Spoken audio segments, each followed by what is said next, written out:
What's up, CineNerds? Is I'm that it? JP. We're live. We're live. We're I'm fucking JP. live. We were getting Who there, are but I was you? still shocked we were live. I'm just happy we are live. Uh, sorry, JP, we know who you are. I'm Ryan. Are you Ryan? Hmm. Yes, I'm much more stable than my wife's 80 personalities. She's listening in the other room, so I got to be careful. So our audio is working. Can you hear it in the other room? I don't know.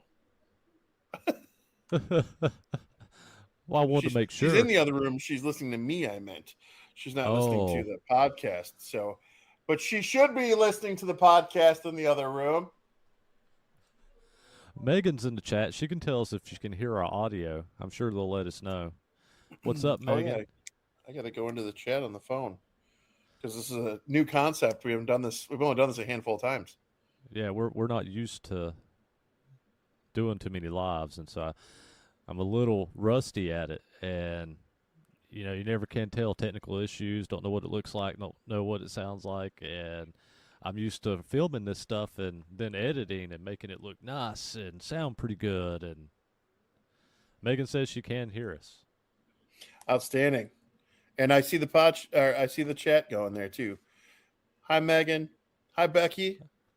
Becky, Russell's on here. I hope Steven's doing well.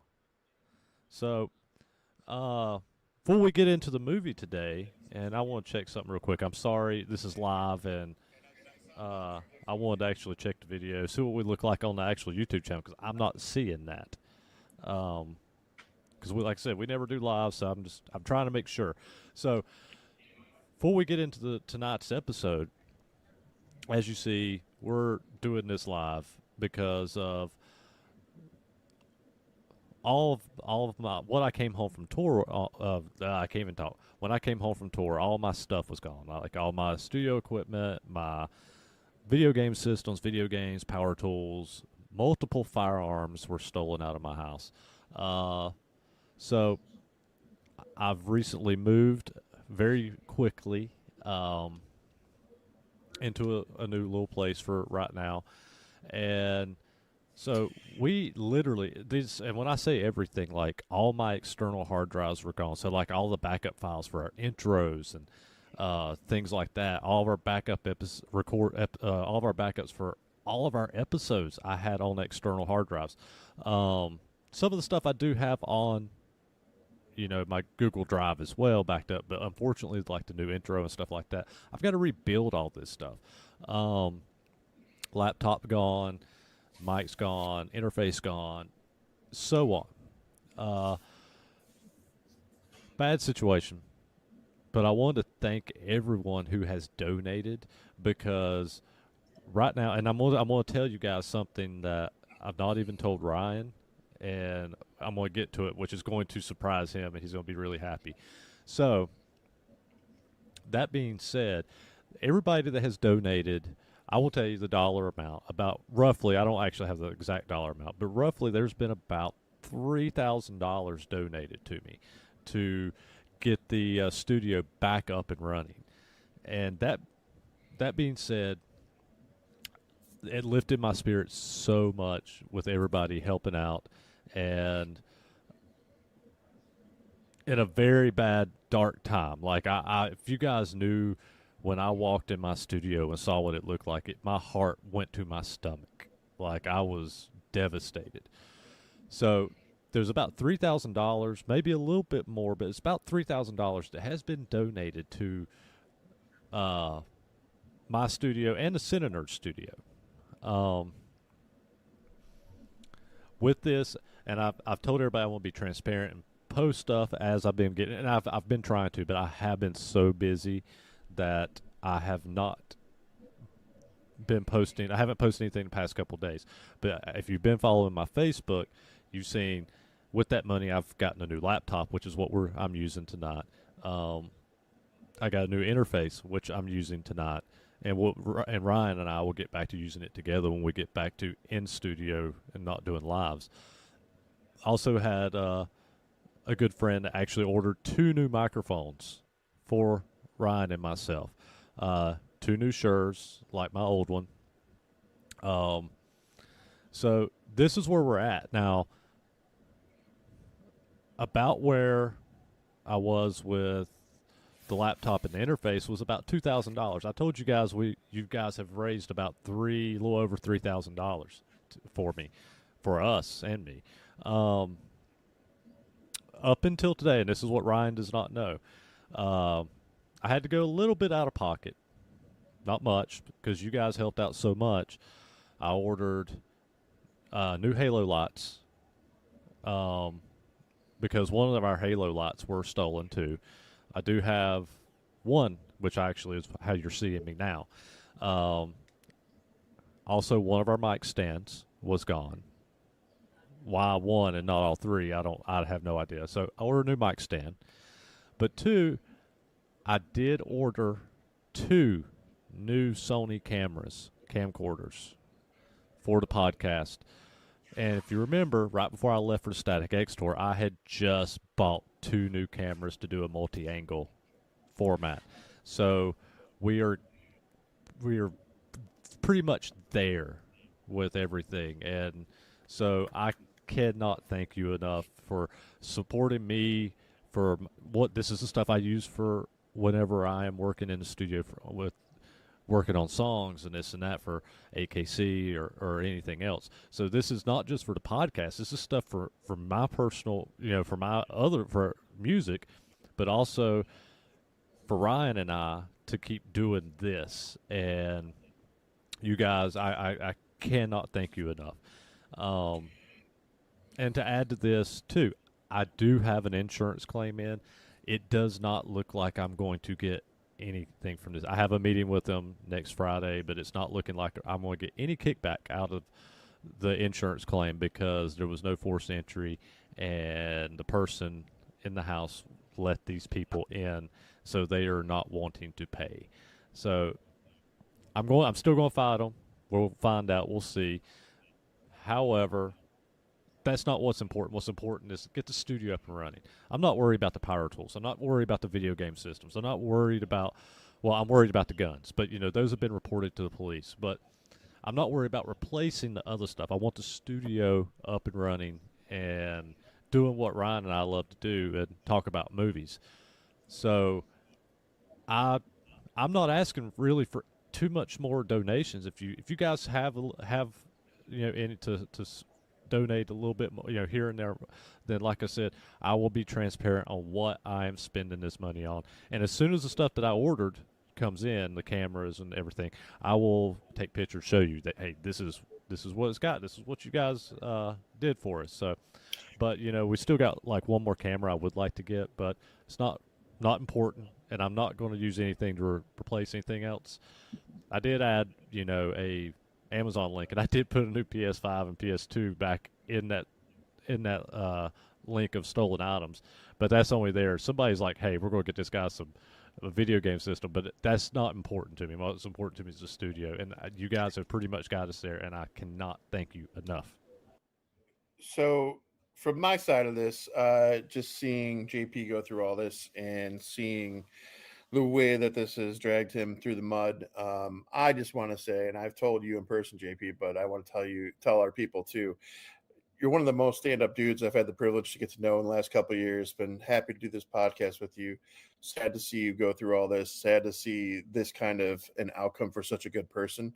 JP, if you guys don't know him on a deep personal level, he's the type of person who literally would give the shirt off his back if it meant helping a friend.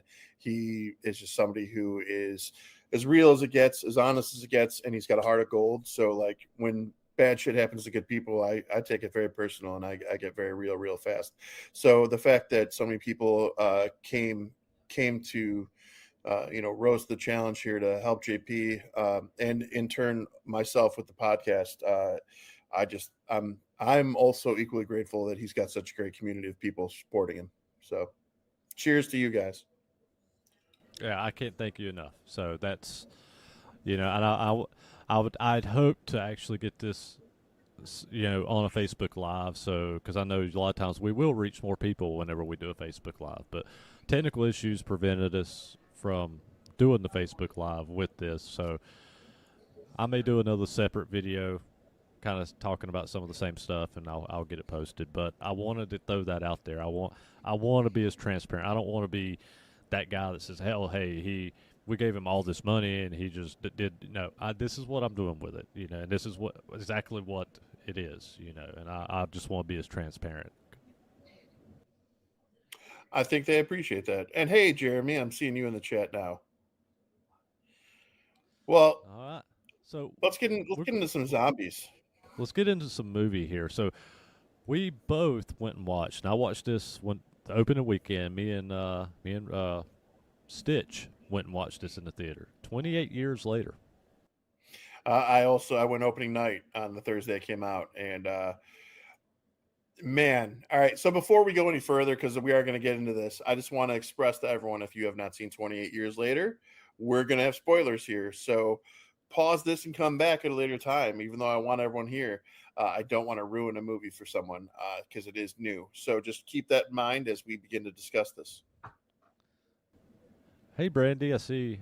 Brandy's finally arrived. She missed my Brand, big rant. She missed my big rant. Brandy, and then Bean Jean's place. I don't know who Bean Jean is, but hi. Hey there. All right, so 28 years later. So if you watched our most anticipated films of 2025, this one was at the very top of my list. Outside, I think it was only second to Superman, maybe for me.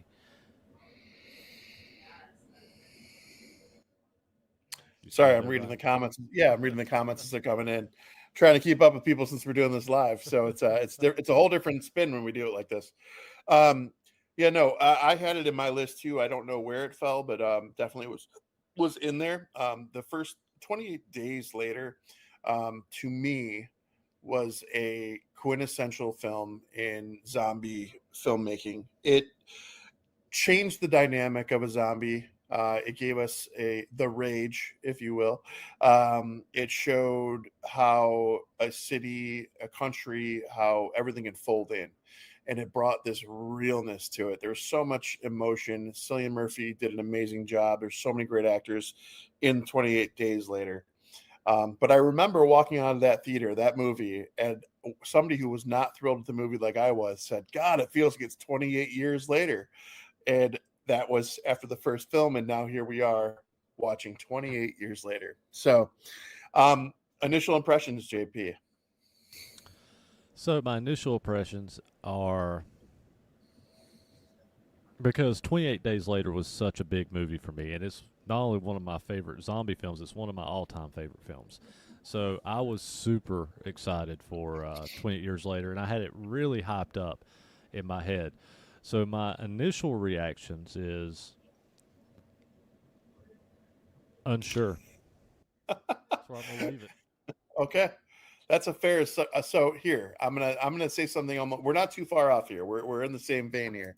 So for me, um, for those of you who know Danny Boyle's style and the 28 days and 28 weeks movies, this movie traditionally the first like 3/4 of this movie are a Danny Boyle film, but the last quarter, maybe last fifth of the movie, it gets Guy Ritchie real fast, and I'm not opposed to it. I'm not put off by it, but I definitely need to see where this other film, because they filmed these two movies consecutively.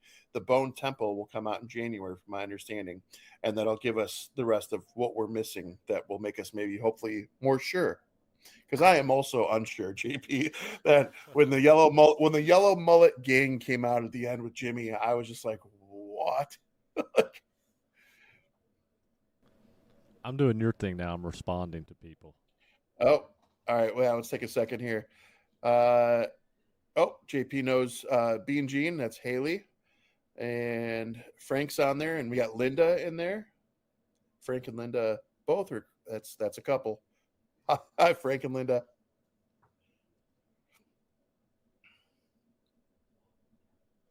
Okay. Um, Yeah, I just type in to let them know that if they check out the opening of this once we're done, to what we had talked about. Um, the thing is, I love Danny Boyle, and Danny Boyle. Even on our directors episode, like Danny Boyle is one of my all-time favorite directors, and um, this for me, and I really hate to say it, but this is one of his weaker films. It's weak, but it's not horrible. It's not bad. Um, it's not a bad movie. It's actually a good movie. It's a really good movie, but um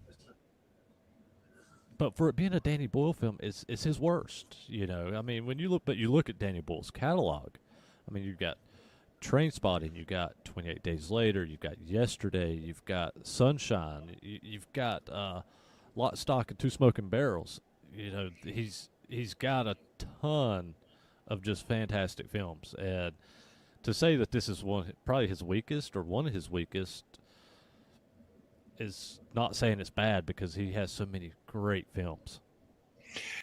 I the only reason I'm gonna lock in and say that I agree with you for the weakest of his films, but still good, is just because I feel like I really feel, or at least I hope, that when we get the Bone Temple, that we see the reasoning behind this and why it's so crazy weird. The shift that happens in this movie is pretty surreal.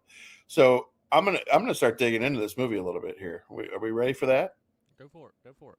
All right. So opening sequence. Opening sequence. You see a pretty brutal, good opening sequence. I think it's probably, I would say it's definitely on par with the other two movies for opening sequences.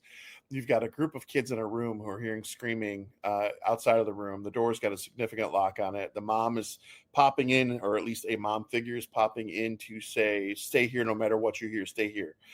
And so you see these kids just all kind of panicking and crying, and then you hear the infection start happening outside the door, and the kids understand it too, and the look of horror on their face, it goes 0 to 60 real fast. One of these, like, I don't know how many kids, there's a shit ton of kids in there. There's like 10 or 12 kids in this room. Yeah, there's a bunch. They're just piled in there. And JP and I are both not fans of violence with kids in movies. We've talked about that before, but this one got real dark real fast to the point where only one of those kids made it out of that room. And that kid starts running, and he runs to a church, and in the church there's a praying priest, and the priest has lost his mind. He's like end of days, thinking about God. I don't remember exact words that he was saying, but he had lost his mind. um, and he was ready for the rage to consume him as well, because he thought it was something involving God. Um, he puts a cross in this young boy's hand, and tells him God, something like "God will always be with you" or something to that effect. Mm-hmm. And the boy takes the cross and sees the rage infected coming in, and he runs. The kid runs, and the priest is consumed. Now, the reason I bring up this sequence and talk about it in detail is because it's a tie-in to the original 28 Days Later. This church and the priest are the first church in the area of rage infected people that Cillian's character finds in 28 Days Later. So I found that really, really cool. I liked how they did the little tie-in and brought it back a little bit. And then nothing with this kid. Nothing. Just gone. The rest, yeah, gone, gone. So I was like, okay, what happened with him? And I'm thinking that the whole movie. But I'll let you dig in on that piece and talk a little before I go further. Well, yeah, I mean, the whole opening scene is just. I actually really, really, really dug the opening scene. The chase scene. It was intense. It felt very, like you said, Danny Boyle, like 28 Days Later. And the boy to see his father get eaten, under the floorboard as he's hiding under the floorboard, is a great scene. You know, I forgot um, about that. yeah, I yeah, honestly I forgot about that. I thought he just ran, but that's right. yeah. No, he hides under the floorboards and he kind of sees everything happen and unfolds, and he has his father's cross necklace, his whatever he's holding. But and then he does once they leave, he runs, he gets out of there and leaves the church. But and from there there's a time jump. That's it jumps to uh, 28 present years day, later. 28 years later, and then that's where you see you meet the character. I can't remember his name, but guy that played Quicksilver and Kick Ass. Taylor, something Taylor. Yeah.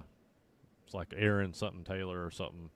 Yeah, I you got probably it. should have He's had. new. I should have been more prepared for this He episode. Like I've been so busy that I I don't take I don't have any notes or anything open. he was, and keep in mind too, JP and I both have seen this movie, and we wanted to talk about this movie while it was relevant, because it is still doing some pretty crazy things, and we decided this last minute spontaneously. We didn't even know if we were gonna get an episode up this week because of Yeah, we everything talked that we've about had. taking a week off with everything because we don't have the studio up and running. Essentially. So we talked about taking this off, and then I kind of said, "Hey, do you have a day off Thursday?" He's like, "Yeah, let's do it live." I said, "We both watched 28 Years Later. It's relevant right now. People are watching. Let's do it." And honestly, like if you guys see reruns in the next couple of weeks, in any way, it's just because we're still sorting through all this. So just we're trying not to do that because we haven't done that yet. So just so you guys know, if it does happen, it's only because we're trying to sort through stuff. Yeah, but like I said at the beginning of the episode, I thanked everybody. We have some more equipment coming. I'm going to start getting the studio set up, and we're going to make it. We're going to make shit happen. Jessica Church, hello, and Talking Tapes, what's up? Talking tapes, what's up? Jessica, I love you too, Jessica. I hadn't seen you in forever. Hope you're doing well. Um, This what else? guy, are you sure? This guy? Yeah, Aaron Taylor Johnson, uh, Quicksilver. You still with me, And Ryan? and Craven. Yeah, I'm just reading. Yeah. I'm reading comments, and I'm trying to find. There's a, I believe, and I thought I shared it on the CineNerds, but it looks like I didn't. I believe there was a box office number that already came in for a mark that they had crossed with 28 years later, and it's doing very well. That's all. People are responding well to it. Speaking of Craven, have you watched that yet? I haven't. If I do watch it, I'm going to go in with very low expectations. I went in. I watched it on tour. It was one of the few one days I had off, and we were sitting at the Perry's Mask Museum for a day off, and me and Rick are sitting there, and we put it on. Had really no desire to watch Craven. Pretty fucking good. I'm not gonna lie, it's pretty fucking good. It's better than a lot of shit Marvel's put out in a while, and it was put out by Sony. Yeah, so I heard some people say some things along those lines. That's why, like you said, you went into 28 years later really hyped up and had high expectations. I feel like when we go into a movie, and Craven's a good example of that, we go in with these expectations or hype or in any way, it can really sway the way we look at a movie. So like I've gone to movies with really high expectations and I was just pissed off and they didn't deliver. And then I've gone to movies really low expectations that friends hated but I loved. So you never know. So hopefully, I'm going to go into Craven with a low expectation and see a good film. Frank told me to turn my mic up. Let me see. You, you, you know what, JP? Is I this a little noticed that better? it's just when you're direct and when you're not. If you pull away at Oh, all, okay. it yeah. Well, I've turned it up a little bit. I think I was down a little bit, so I should be a little higher now. I can give a little more, but And hello. and and while we're talking about you being high, we can talk about the natural high you're feeling with all these rad people in the chat. I know All right, this I'm is being odd. I cheesy. mean, to actually be here and trying to talk to look at over here at the comments and then trying to talk about the movie is Yeah, I don't know how Rick and these guys actually do this every week and to keep it together. This is Rick, tough. Rick and I talked about it actually. He said it's the way his interface sets up with whatever he's using. It allows him to pull Oh the yeah, chat in. I've got it right here. Right in front of me on with Oh, this like just very similar to his and it's just like it's a lot for me to focus on and keep my mind straight. some crazy lady jumped in and said hi guys, and then that's the missus, and then we got Frank said that's better, your mic sounds better, so cool. Megan said it sounds good. CM Tello jumping in. Thanks, Jeremy goes, there's no escaping Ryan's dad jokes. So this movie they Aaron Taylor Johnson's character, he takes his kid out on a scavenging hunting trip out into the world, and everything is the whole island is quarantined, so nobody goes off the island or on the island. So they that's kind of where the movie starts, and you they run into zombies, and you see smoke. Um, God, I can't even think. But Well, hold on, the hold kid, on. I was going to say before we get into that window because it gets really deep with that whole smoke and the fire.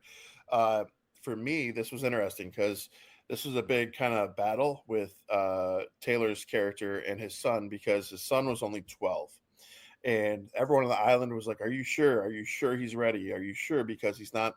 Wait till he's 15. Wait till he's 15. They tried talking him out of this because of the things that he would see. Because essentially, what they do is it's like a rite of passage, a coming of manhood, if you will. And he father takes son out. He gets his first kill on a rage infected person, essentially, and that's kind of where some of the troubles lead into. But JP, you want to talk about where mom is? the mom is sick. She is in bed sick, and you don't know what's wrong with her, but you know she's kind of out of her mind, and they're basically taking care of. I mean, they're taking care of her, and she doesn't want her kid to go out, but she also you know there's something wrong with her mind. She's going crazy, and she says one minute, you can't take him out there, and then the next minute she goes, oh, where are you going? And the kid tells her, I'm going to school, to not make her worry again and freak out again. So yeah, so the dad takes him out.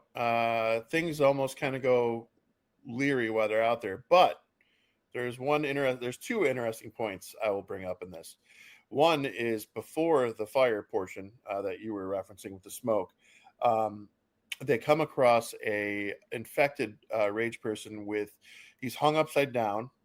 He's got a bag over his head, and they have carved Jimmy in his stomach downward, right up his sternum and his belly. And that's the first time you kind of get an like, is this that kid? Is this Jimmy? Is this what's going on here? There's some other carvings I didn't have enough time to make out because I tried to really look into this, but it was only a one time watch. But it definitely resonated with you because you could tell they were having fun with this person who was infected and they were torturing this Yeah. infected person. So, and then from there, the fire. So essentially, the boy and father they end up camping, and it's at night, and the son sees a fire in the distance, and he tries to ask his dad about it, and his dad is very, very quiet, does not want to talk about it, changes the topic, says, "Don't worry about it," things like that. Says he doesn't know. Actually, doesn't he say he doesn't know? Uh, Um, yeah, I believe. Yeah, he does. He says he didn't. He doesn't really know. yeah. So, I mean, that kind of all leads into when they get back to their little island. And there's a causeway. I don't know if we talked about the causeway. Did you talk about the causeway? We How didn't, the and that's tide. actually a really really cool thing about the film. The It is. how you get on and off of this island back to the mainland is when low tide. There's a there's basically a bridge that links them to the mainland, but when tide's high, you can't get across it. Megan brought up a good point. She said that she thought the mom was infected, but it was slow acting. I had some concerns initially, too. I actually wondered that. I think it was purposely set up like that. Yeah. Um, so they end up having to spend the night out. Like we said, they had to camp down. And when they see, like, the boy sees the fire, but then, oh, sorry, there's a third element to this outing overnight and the causeway. So the tide is only low in the mornings. At night, this causeway is covered completely by the ocean. So with that said, um, they end up knowing they're being hunted by what's called an alpha. We get an alpha in this. It's an alpha zombie. And the reason I want to talk about this alpha is numerous reasons. First of all, it's a new type of zombie. It's something new we've never seen before. We don't know how they came to be, why these things are like 7 to 8 feet tall. They're just massive. And I can't even go past it. We got to talk about the super dong. Okay, the super dong. Like, these dudes are running buck naked, infected, and they have their dong is like the size of my arm, flopping on their freaking thighs while they're running, and it's prosthetic because of child labor laws. But dear God, was it? It was rough to watch. We'll say that. There's a lot of dongs in this, a lot of zombie dongs in this film. Mm. but this one's done a little bit better than things like I was a teenage werebear. And which the zombie dongs come back into play later in the film. So when they're realizing they're being hunted by this alpha and this like pack of the other zombies, they're like, it's almost morning, we got to run, we got to do this now. So they run to the causeway, and the causeway still got enough water in it where they're like running through the water up to their knees about, and they think they're fine. They think they're in the home stretch and they're good. And all of a sudden, the alpha is charging behind them, running full at them. And the thing catches up to them pretty quick, but they're running. They're trying to make it to the gate. They make it to the gate, and they're screaming for help. And somebody finally wakes up and sees what's going on, and they manage to stop the alpha. But it was a tense moment for sure. I found myself enjoying the tense moments in this film because it was Yeah. so often you thought they were going to get caught or something was going to happen, and they were usually good. But I was definitely worked up, like, oh, thank God. Yeah. Well, and when they get back, they have this Hold on, party. hold on, hold on, hold on. Megan just said 28 I inches saw it. later. I saw that. Fuck. That one stopped me. 28 inches later. Jesus. Or 28 inches longer, whichever way. Yeah, yeah, yeah. Oh boy. So after they get back, they have this big celebration planned for this kid. So they have this celebration for him going out and making his first kill and everything. So the father leaves with another woman, and he sees his father with this other woman, and so he runs back home, and it's his grandfather he meets up with that tells him that the smoke is actually a Is it? doctor. Yeah. He says he's Um. crazy, but he's a doctor. Yeah, and even the grandpa's like, I haven't even talked to him because he's so out there, but he essentially tries to talk him out of it, but then he realizes that he's been kind of cornered by the grandson, that his dad didn't want him to know, and there's a reason for it, and so the grandpa kind of tries to stray him away from that, but to no avail. Now I'll rewind about mom for a minute. Like, we talked about mom's health. Uh, Mom's health was so bad; she's deteriorating to the point where she's not there mentally. There's a relationship for sure, and you can tell he loved his wife, but it seems like he's when the boy sees him with this other woman, it just seems like he's just lonely and looking for affection. But of course, a 12-year-old is not going to understand the complicity of what's going on with an adult scenario with a sick person and all these things. So the son becomes very defensive. He feels he's a man now, which is what the party was for. He feels like he can speak up, like he has a voice for his household, and he needs to protect his mom. And he does the right thing in so many ways, but at the same time, without talking to his dad, it's just a little one-sided. So he finds out this info, and he goes out of his way to try and get mom to the doctor. This becomes the new mission. Yeah. So he takes his mother, who is out of her mind, and to go find this doctor, sneaks off. And she's actually with it. She has good moments and bad moments. And this is something I really liked about this film. I love the journey. I love the journey of the child and the mom with um, her having her mind, for a while, and then all of a sudden she's kind of losing it on what's real and what's not. And the whole scene, the dream sequence scene with once they stop, they camp for the night after they get back out onto the island, and she's asleep, and he's watching guard, and he falls asleep, and he's dreaming, and all of a sudden he wakes up. He's dreaming, and he's dreaming that there's a zombie coming at him and attacking him. And then he wakes up, and it's the next morning, and the zombie is dead next to him. That whole Yeah, no, sequence was great. and those zombies too. We didn't talk about those. Those are new zombies as well. I don't know what those are referred to, but I'll it call them almost seemed like bloaters. bloaters. Yeah, because they're heavy. They're heavy set, bald. Almost the one slithers, and there are always packs of three, is what I gathered, and the other two are kind of the hunters on the outer edge. Uh, and the one is slithering towards him while he's dozed off, falls asleep. Tells his mom he's going to take watch. He's going to take point, and she can sleep. And he dozes, and this thing's like about to get him, and it's right as he's about to get him, you just see someone come out of nowhere and just beat the crap out of this thing. And then you start understanding it was the mom having that moment of clarity or moment of not herself. I don't know what it was. Yeah, yeah, and it goes and flashes back and shows the mom actually fucking this zombie up. To be blunt, like, and it's fantastic. It's great. Yeah, because you see a woman that you think is crippled and unable, and this 12-year-old boy is going to have to protect her, and you're like, how are they going to possibly survive? How are they going to make it? And then she like flips a switch and becomes a Billy Badass, and I was okay with it because it was done well, and it was Mama Bear protecting little cub.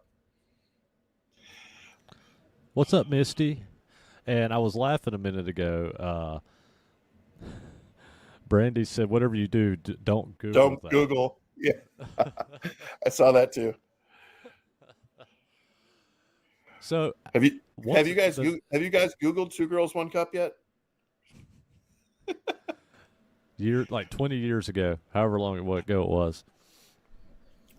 Um, so let's get back to those zombie dongs and Oh, not. I'm not ready for all that. Come on, Jim. No. Uh, well, but the adventure though of them getting to like after that zombie portion, they eventually get to the doctor, and well, before we get there, and that's what I'm talking about, more zombie dong because we find the pregnant zombie. Oh, that's right.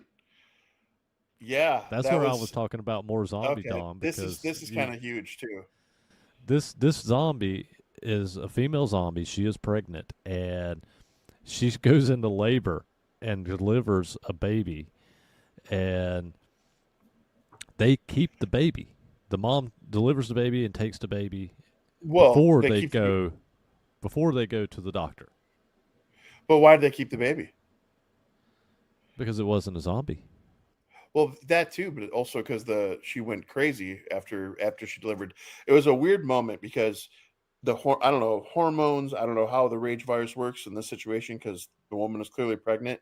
She's giving birth, but she's standing and then squatting like a woman would to kind of bear down.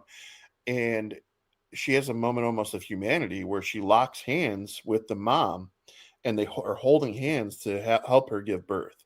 And that was a really crazy moment for me. So these are the parts I really, really, really appreciated because there's so many more questions that come out of this for me. The big one being, okay, so is that baby just like the mom was, and 28 weeks later now, could her saliva infect and hurt people? Like I don't know what to expect out of this now, so it's interesting. Yeah, yeah. It was a little confusing because after that, an alpha shows up, and the alpha actually acts like he wants the baby because it's his. Is the vibe that I got. Samson, the doctor called him Samson, Yeah. and then Samson has a fondness, not a fondness, but a weakness for morphine because the doctor, played by Ralph Fiennes, which is awesome. He And I did not even know Ralph Fiennes was in this movie. I did, and and when I saw the there's moments where they showed in the trailer little flashes of light by his face, and I was like, hey, I know him. I know who that is. I loved what was the New Year's Eve movie that he did back in the day. Oh, Was this, I want to say the Doom generation, but it's not Doom. Strange no, Days. no, Strange Days, correct. And I don't know what it was about that movie, but I loved that movie with him. And so as soon as I saw his face light up, and obviously there's other roles he's done it with. Well, I mean, obviously, I mean he was in Red Dragon, and he was also Voldemort. Yep. No, he's just yeah, but you wouldn't recognize him from Voldemort to this. But yeah, no, it's he was awesome. But he has essentially a blow dart gun, and he has needles with morphine, and Samson was heavily impacted by this to the point where he couldn't move and he's just standing there like a zombie, and with his 28-inch dong. Um, but it was an interesting moment because it seems like however the doctor had been living out there on his own, he had managed a way to live among them, around them, control them, and let it work to his benefit. And he had built a literal bone temple, which I'm guessing is relevant to our next chapter. but that bone temple was so impressive. And but the way that he connects with the boy over this bone temple is a whole nother part that is very, very dark and interesting. Yeah, yeah. This Bone Temple, he is basically taking the bodies of the dead, and it's his way to make a memorial for everybody who's lost their lives. And he burns the flesh down, and I guess boils the flesh, whatever, however he's doing. But he gets it down to just the bones, and then he's stacking the bones, and in a fashion that is very tribal. When the to go back a moment, when the grandfather and the grandson are having the conversation, he was talking about a story when he saw the doctor the one time they saw him, and they looked down and saw him, and there was just hundreds of bodies around him, and he's waving up like, "Hey, come down!" He almost like give you that Pennywise crazy hand vibe. Yeah, And so they, of course, took off and didn't come down because they thought the guy was crazy. But he was beginning that process all those years ago of that bone temple being yeah. built, and it plays a factor into the mom. hmm So the doctor actually checks the mom out, and he tells her exactly what she already knew, and that she has brain cancer, and they break the news to the kid. It's not treatable. Especially in the post-apocalyptic zombie world. There's nothing that he could do.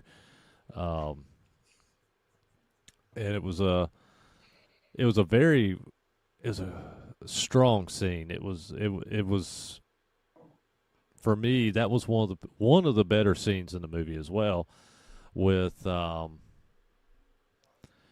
basically her telling her kid goodbye, and then her getting up and walking off, and Ralph Fiennes, the doctor's character, shoots her with morphine, with the dart as she's walking off. Well, he shoots the kid first to make him fall Yeah, asleep, so it's more peaceful for him to yeah, process, and she wants it on her terms, and it happened, and it went. I think it was also a very amazing scene of the movie for sure. yeah. And then, you know, he comes back and he's boiled the flesh off of her and gives the skull to the He's boy to. He said, "Put it in the most important place you feel," basically, and the boy climbed to the very top of this temple, this tower of skulls, and he puts it right at the top center. So Mhm. it's pretty amazing. While he's up there, he has a good view of the sunrise too, and he just takes it in for a minute to Yeah, it's a be beautiful with the shot. top. Yeah, Yeah, that's well one thing you done can cinematography. one thing you can never take away from Danny Boyle. He does some great cinematography. Completely agree. Um, yeah, and from there, it kind of goes weird. Yeah, this is where the movie takes a shift. So, like, to me, like, they could have ended it there, and I would have been like, "Sweet, okay, that's a great movie. That wasn't too bad." Not a lot of zombies at that point, just the alphas and the dongs. Yeah, But he takes the baby to the causeway in the community, but he leaves the baby hung up essentially on the fence so that she's safe from the tide, but she'll get and taken leaves and in. leaves and leaves his father a letter. Yeah, that's right. And says, "I'm not ready to come back yet. I'm gonna wander around essentially." But the crazy thing is that there's no info about this baby, and he's just left that baby. So if the baby is a hybrid and is like the woman from 28 weeks, that He whole just community, killed his entire yeah, community. everyone. Because there's it takes. I mean, when a kid's teething, you put your pinky in their mouth and let them. I mean, just a little, and that's it. That could be it. Yeah, Oh, and from here, the kid goes back out into the wilderness of what used to be England, and he starts getting swarmed by zombies, and you have a bunch of parkour kids that look like they play golf, and that no, they all look like Joe Dirt. yeah, they look like Joe They're Dirt went golfing and doing Joe parkour. Joe Joe Dirt in Adidas windbreaker suits with gold chains. That's that's where the guy Ritchie comes in. And we find out the leader of this group is Jimmy, who is the little boy from the beginning and who was responsible for that body. And But he's like, wearing the cross, but it's upside down. yeah, there is that. But they're seriously, you weren't. I think parkour is the best way to sum it up. They came out of nowhere like they were goddamn ninjas. Yeah, And Jimmy starts off by just doing this because the boy, the 12-year-old, he just bullseyes one right in the head, and he's like, "All right, that's not too bad. Do you mind if we got it from here?" And they just sweep out the zombies, and that's kind of where you're at. yeah. It's a very odd way to end this film. It's a very odd way to end this film, and I don't dislike it. I don't hate it. It's just a very Guy Ritchie. You know, like I think you nailed it with that. I mean, it's very Guy Ritchie, and I do love Guy Ritchie films. You know, Me as well. But but like for a Danny Boyle film doing Guy Ritchie, it's a little off. It's all off putting. I was waiting for Colin Farrell to come out and be like, "Hey, what's going on?" You know, like The Gentleman It or could some have been. shit. It could. Yeah, as I say, it could have been the group of kids from The Gentleman for sure. No, but all right. So I mean, we've pretty much covered the entirety of the film. But so I guess before we get into rankings, where would you place it for yourself amongst the three films? Oh, it's definitely way better than uh, 28 weeks later. I disagree. See, I'm not a big fan of 28 weeks later. Why? Danny Boyle didn't do it. Yeah, but it still was. I think it was held very well. I think I don't know what it was to me, but the hybrid aspect that came into play, the way that it built around a family, and you saw this family's turmoil, and you saw the society trying to build back up. The opening sequence of that film was spectacular as well. And I don't know. I just It, every it 28 weeks later has a great idea. I just think it's not executed well. the only weak part for me in 28 weeks later was Mercutio. I don't know the actor's name, but he played Mercutio in the rock and roll Romeo and Juliet we got in the 90s. Yeah, I know what you're talking about Yeah, now. yeah, yeah. So he was a hard watch for the helicopter thing, but I did like Hawkeye. Hawkeye was in it, and Yeah, I as I feel like I say, liked his Jeremy character. Renner. Jeremy Renner Right. was like the Yeah. main military guy in in the film. So for me, after you said what you said, I'm straight in order right now. But all good movies, just one, two, and three are one, two, and three for me. Yeah, mine would be 132. And 28 years later, as doing very well. As what I was doing, I was looking at the box office. It's crossed 100 million. Yeah, that was the article I tried to share. I just didn't see it on our page for some reason, so I don't know Yeah, if it didn't work or yeah. what. It's crossed 100 million on a $60 million budget. Which 60 million for this movie, I don't know. There's a lot of this that seems like a lot for some of this movie. But then again, this movie does look great. I think it's more the permitting, the actors' payroll. I don't think because the cinematography was just simple. Now, the set design for the Bone Temple and some of those things, I could see those being a lot. But yeah, that's 60 mil seems reasonable for that. But I'm happy to hear it crossing 100 mil and it's still young. For being honest, that movie still got time to grow and it's gonna get to a good number. And hopefully, the second one does great too. So Megan agrees with you. She's commenting saying that 28 weeks later is better than this one. So there's one agreement. So She we'll agrees see with what. you. She said she disagrees that 28 weeks later is better than Oh this. wait, yeah, she does. What she Yeah. says, I'm with Ryan on this one. So maybe I misread that. So Oh yeah, maybe I did too. No, but I mean, they're all great films. So this is one of those things I don't feel you can lose with.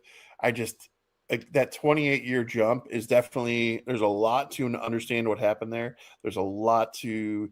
Oh, you know what we didn't talk about? That freaking blonde-haired soldier kid.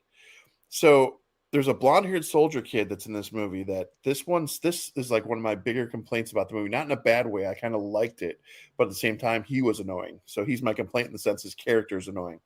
But he had a goddamn cell phone, a modern ass cell phone, because he's from the United States, it seemed, or I just knew he wasn't from that country. He's a soldier, and he could look at his phone and do check-ins and look at the not. He couldn't use it when he was in the quarantine zone, but he had a normal phone, essentially, like we all do now.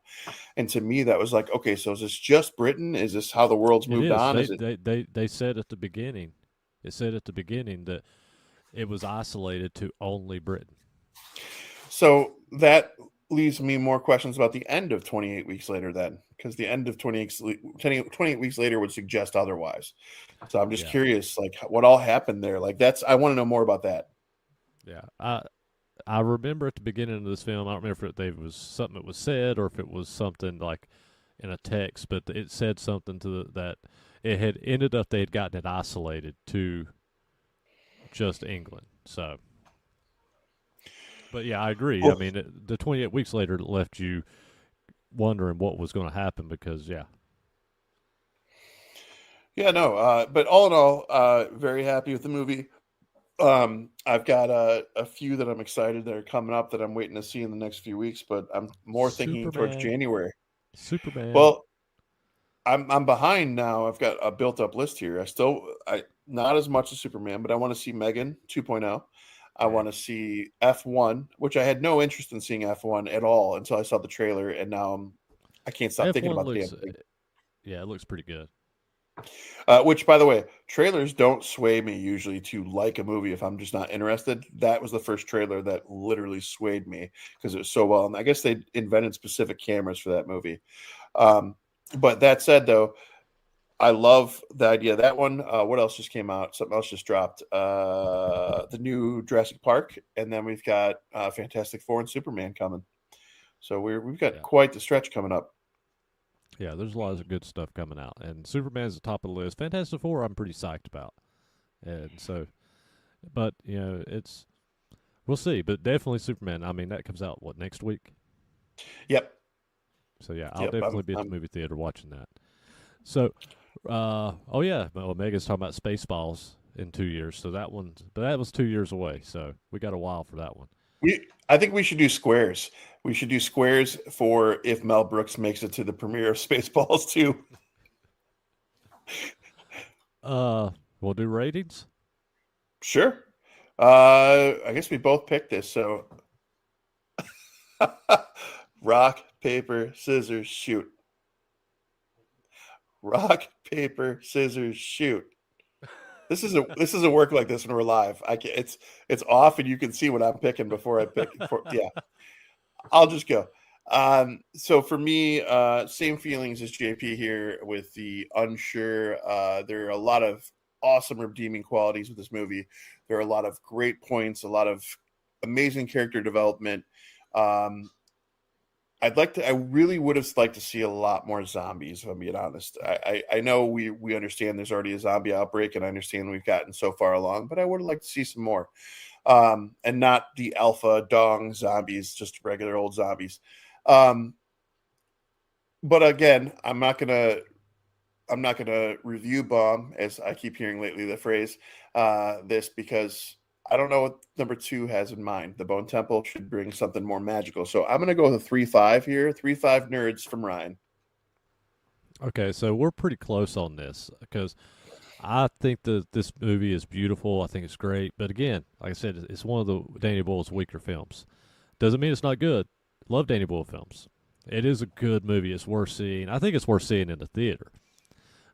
But it does it bogs down a lot, and we didn't talk about that a lot. But this movie it bogs down a lot.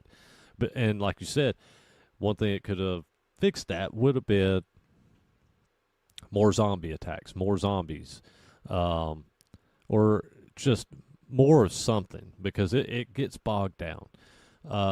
The alpha zombies I thought were okay. It just kind of reminded me of like a alpha werewolf. Kind of they were going with that kind of feel, but with a zombie. Um, the uh, the surprise for Ralph Fiennes being in the film was I love because like I know you said you knew he was in it, and I didn't read a lot or watch a lot for this film because I didn't want to spoil too much. And so seeing Ralph Fiennes on the screen, it was a surprise for me. So I really loved seeing Ralph Fiennes in this. I loved his character. Um, I'm gonna go a 3.6. nerds. Yeah, So that's just a fuck you, Ryan. I'm going point one more than you. no, I really actually had already decided on 3.6, so it was funny that you did Okay, that's 3.5. funny. Megan in the comments, she just told us she'd give it a 4. She said so. She said the first half was really good. The ending, she was expecting more. Um, and Brandy, just to comment on yours, I also am going to be checking out the next season of Sandman. I'm excited to see it, so hopefully it's good. I'm excited for Sandman. The thing with Sandman for me though, if anybody knows me, that Neil Gaiman is one of my favorite authors.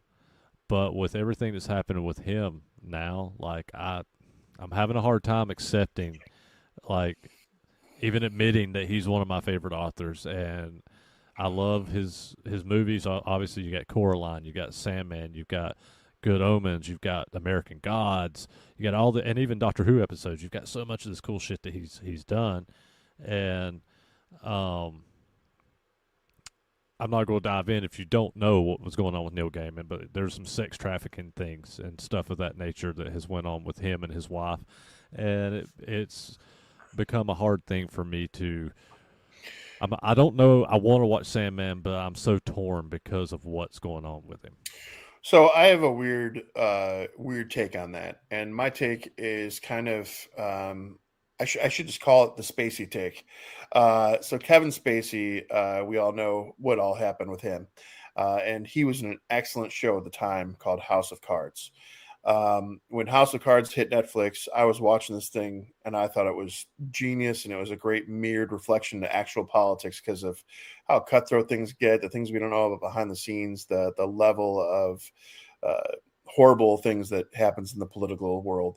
And I was actually really into it. And when everything came forward, I think it was the end of season 3. I don't remember the season, but they ended up killing him off on the show and found a way to continue the show.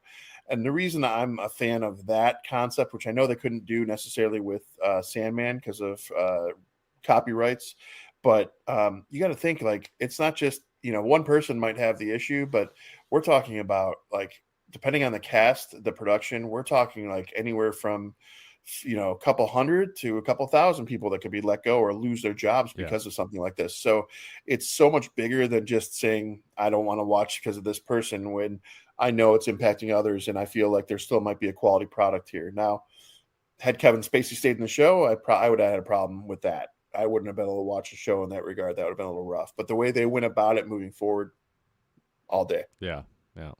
I agree, and I'll probably watch it, but I'm struggling with that, you know, and Yeah, it I hear you. hurts me because he's one of my favorite authors, you know. So, Yeah. all right, you got any recommendations? Why don't you go first? Yeah, I'll just say because I've not watched a lot. I've had so much going on, and I've been so busy that I've not really watched a lot other than some MacGyver episodes, and I've put on a few things just to have on in the background the past couple days, and not really watched anything. But the one thing I did watch, and we already talked about, so I'm gonna recommend it. Craven. Like I was blindsided that I actually enjoyed this film, because I thought it would hate it. I went in with low expectations. It's probably not as good as I thought it was, but with such low expectations that I had, I actually had fun watching Craven, and I liked the Aaron Taylor Joy Johnson or whatever his name is. In Craven a lot. I liked him in Craven a lot more than I liked him in 28 Years Later. All right. I'm gonna recommend a series. I'm gonna go with Mr. Robot because I just got into the series, and I'm finishing the second season right now. And holy shit! Like I absolutely love it. I love Remy Malek's narrator voice. That's very Fight Club esque. I feel like if Fight Club and I forgot the other movie I had. There's another movie, but essentially it was like if Fight Club and like V for Vendetta had a baby was essentially the vibe I got. And I'm still getting it. I love it. So I highly recommend if you haven't checked it out, to check it out because even the topics that I'm watching now and it was made so many years ago are super relevant still. So it's great. All right. Yeah, Trying to force that Curse of the Curse of the Queer Queer Wolf Whip is stuff on great, me. and so is La Avalanche. We're going to do those Oh, eventually. yeah, I see that. No, we're not. Um, Ooh, but you know what? That does bring a good idea I had the other day. I feel. Have you seen that new series from Eli Roth about the cursed movies? Yeah, My wife I and have. my son were watching the cursed movies based on what they saw, and I was like, "That's a great cursed movies could be an episode." Yeah. Hang on. I'm All gonna right, have to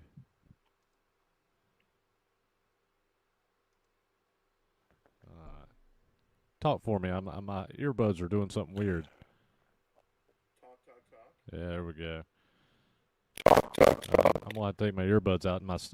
Unfortunately, another thing that was missing out of my studio was my two pairs of $200 studio headphones. So I was trying to use my earbuds, and like for the past 10 minutes, you have been cutting in and out in my ears, and so I'm Battery's dying. yeah. So I'm going to take them out so we can kind of finish up this episode, and I can actually hear you. So I'm just using my speakers on my laptop now, and hopefully it don't echo back through too bad. Megan, that's a great idea. Pump up the volume would be a good one. And she actually messaged me the other day and told me that Pump Up the Volume finally hit digital, and I did buy that on Vudu. So, because I love Pump Up the Volume. Uh, it's not Slater, but there's one that always reminded me of Pump Up the Volume. It was SFW. Remember that movie? It was Uh, Steven Dorff. I'm not sure if I remember that one. I'm gonna have to go back and look it up. I've probably seen So it though. so so fucking what? I think was the movie. I haven't seen it in some time, but always gave me the same vibe as Pump Up the Volume. All right, well, guys, you know the routine. We usually finish this up, so it's just easy to say it. So, like, share. When you're done watching this, go down and give a little thumbs up to us. But sharing is the best thing that you can do to help us keep moving and growing. And we do have some really. I'm not going to talk details until things are cemented in stone, but we do have some really good things in the pipeline that we're working on and towards. So. Keep your ears open and your eyes open too. Yeah, and like I said, all the donations I've got a lot more stuff coming in from the donations and from the money donated that I have ordered. So when that stuff comes in, it should be next week. I'm gonna start getting our studio reset up so we can do this stuff in person, recorded and edited. And this lives thing. I want to do some more of these when we have time. Going, continually going forward. Just because it is easier, with when we can't get together to film a bunch of episodes and him sit at home and me sit at home and we just do this and we can talk to you guys live and you know answer some questions. But I still prefer the actually editing episodes and the in-person interactions. It's just easier to feed off of. It's easier for me to feed off Ryan. I know it's easier for Ryan to feed off of me when we do this stuff in person. But I'm gonna keep you guys updated and posted on all that. And outside of that, you can go to CineNerdsPodcast.com. There it is. Our website where all of our episodes, there's links to most of our episodes, but you can go to our YouTube channel, our Spotify, our Apple Podcast, Amazon, whatever, whatever is it's on there between our link tree and all the links that I have posted on the website. So go there, check it out, share it with your friends, share it on your page, click like on this video, and please go back from the live chat. You can come back in and leave a regular comment once we stop, and any little bit helps. And just share this and share things off of our Facebook page, invite your friends, all that. Coolio. All right. All right. I don't know if we're going to take a week off. I don't know. We're hoping not, but We'll try not to. we're going to try not to. So I don't know what we're going to do next. Me and Ryan's got a lot to discuss, but we'll keep you posted on the Facebook page. And for you audio listeners, I know you're not going to hear this until it's already out, but I'll have this episode. I should have this episode downloaded and re-uploaded by sometime in the morning or tomorrow for you audio listeners. So you'll be able to come back and listen to um, this live stream. Cool. All right. Well, we are your CineNerds, and we'll Till, catch up with you hopefully next week. till next time. Later, guys. Later.